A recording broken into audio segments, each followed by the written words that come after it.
Terima kasih Anda masih menyaksikan dari redaksi Kominfo Newsroom. Kali ini kita masih bersama dengan Direktur Pengelolaan Media IKP Kementerian Kominfo Republik Indonesia, masih bersama dengan Bapak Nur Sodi Gunarjo. Pak Gun, untuk selanjutnya ini kita masih membahas mengenai transformasi besar Indonesia tentunya Pak. Banyak masyarakat yang mengatakan di tengah pandemi ini apakah mungkin Indonesia bisa melakukan transformasi besar Indonesia. Namun Pak Jokowi mengatakan bahwa transformasi besar Indonesia ini memang harus dilakukan, apalagi di masa pandemi untuk dapat memulihkan berbagai sektor.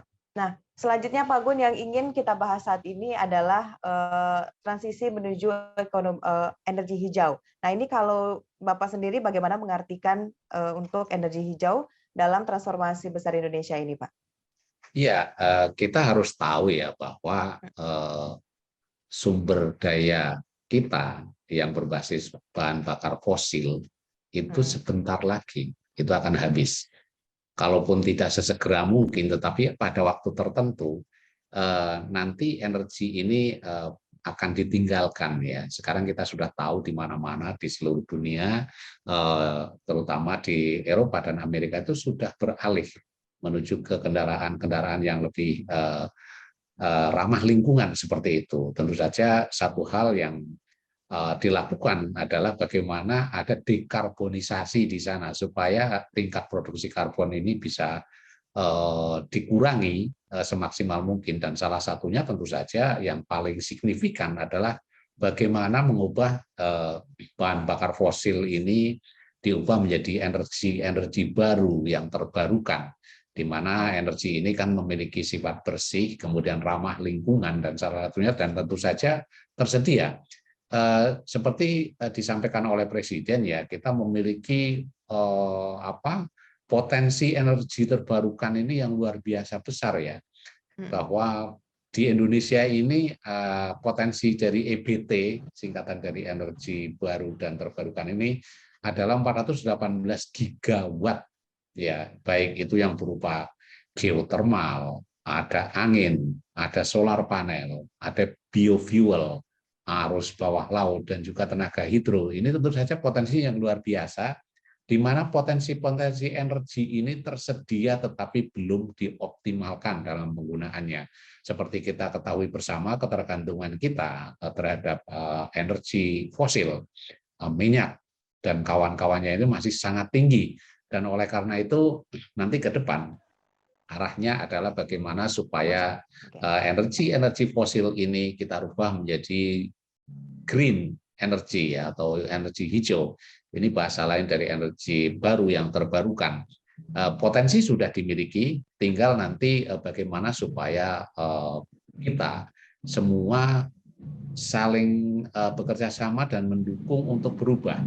Karena bagaimanapun nanti ini tidak hanya melibatkan sektor-sektor yang memproduksi energinya, tetapi di salah satu juga penggunanya.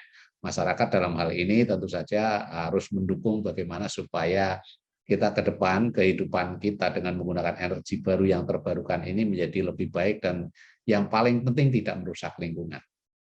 Baik Pak Gun, ini kita masih membahas mengenai energi ini. Kalau kita berbicara mengenai kerjasama antara negara Indonesia dengan negara lainnya, kita tahu bahwa beberapa waktu yang lalu Presiden Jokowi juga sempat bertemu dengan Perdana Menteri Negara Singapura, itu membahas mengenai beberapa hal. Salah satunya di situ juga dijelaskan mengenai kerjasama terkait bidang energi. Ini seperti apa Pak untuk kerjasama antara Indonesia dengan Singapura ini Pak?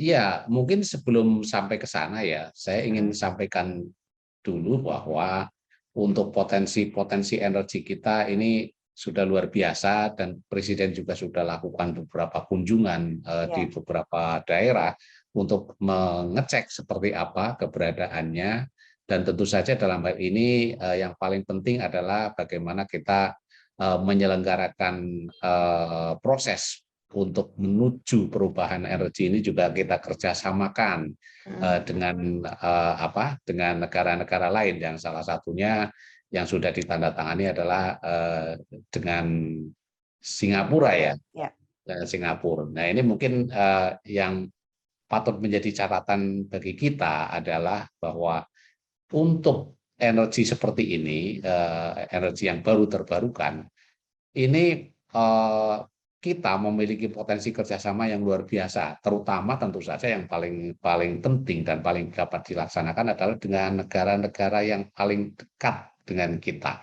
Dan salah satunya adalah tentu saja Singapura yang secara geografis ini memang berbatasan langsung dengan negara kita.